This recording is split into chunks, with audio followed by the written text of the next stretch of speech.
আসসালামু আলাইকুম এভরিওয়ান, সবাই কেমন আছেন? আশা করছি সবাই ভালো আছেন। আলহামদুলিল্লাহ আমরা ভালো আছি। তো চলে এলাম নতুন আরেকটি ভিডিও নিয়ে। আজকে শেয়ার করব সুইডেনের ইফতার পার্টিগুলো কেমন হয়।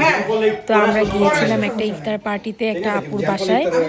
অনেক বড়ই আয়োজন ছিল, তো অনেক কিছুই রান্নাবান্না হয়েছিল। এখানে হচ্ছে আমি একটু করে দেখছিলাম হচ্ছে যে আপু কি রান্না করেছে, সবকিছু একটু করে শেয়ার করছিলাম।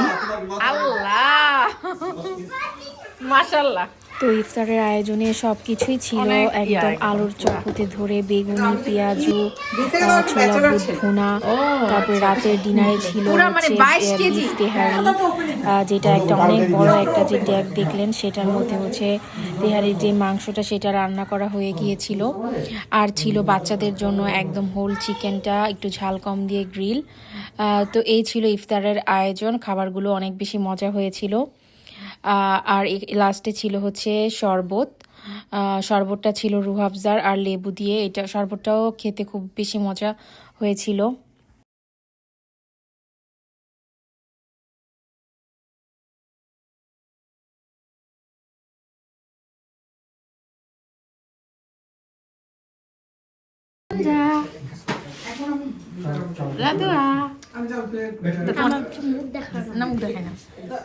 তো এই ছিল ইফতারের আয়োজন, সবকিছুই অনেক সুন্দর ছিল। আর যারা যারা নতুন আমার ভিডিওটি রিসেন্টলি দেখছেন, যে আপুরা কমেন্ট করছেন, আমার ভিডিওতে লাইক দিচ্ছেন, তাদের সবাইকে অনেক অনেক ধন্যবাদ। এমন করে আমাকে সাপোর্ট করবেন। তো এটা হচ্ছে নেক্সট ডেতে। আমরা হচ্ছে ওই দিন দাওয়াত থেকে চলে এসেছিলাম, তারপর এটা হচ্ছে নেক্সট ডেতে। যেহেতু ঈদ, তো বাচ্চাদের জন্য শপিং করতে বের হয়ে চলে গিয়েছিলাম। বাচ্চাদের জন্য অনেক কিছুই কেনাকাটা করা হয়েছে ঈদের ড্রেস হিসাবে, ঈদের যে মেন ড্রেস থাকে সেগুলো।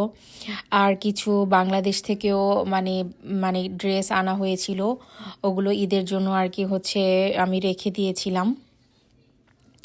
তো এই তো আমাদের শপিং শেষ। এখন হচ্ছে বাবুরা ক্যান্ডি কিনবে, ক্যান্ডি আর চিপস কিনবে। তো এই জন্য ক্যান্ডি স্টোরে চলে এসেছিলাম। এটা হচ্ছে একটা আমেরিকান ক্যান্ডি স্টোর, এখানে অনেক ক্যান্ডি পাওয়া যায় ভালো ভালো।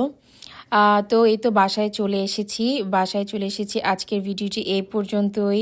আশা করছি ভিডিওটি ভালো লেগেছে। ভালো লাগলে প্লিজ একটি লাইক দিবেন আর সাবস্ক্রাইব করে আমার চ্যানেলের পাশেই থাকবেন। দেখা হবে নেক্সট ভিডিওতে। আল্লাহ হাফেজ।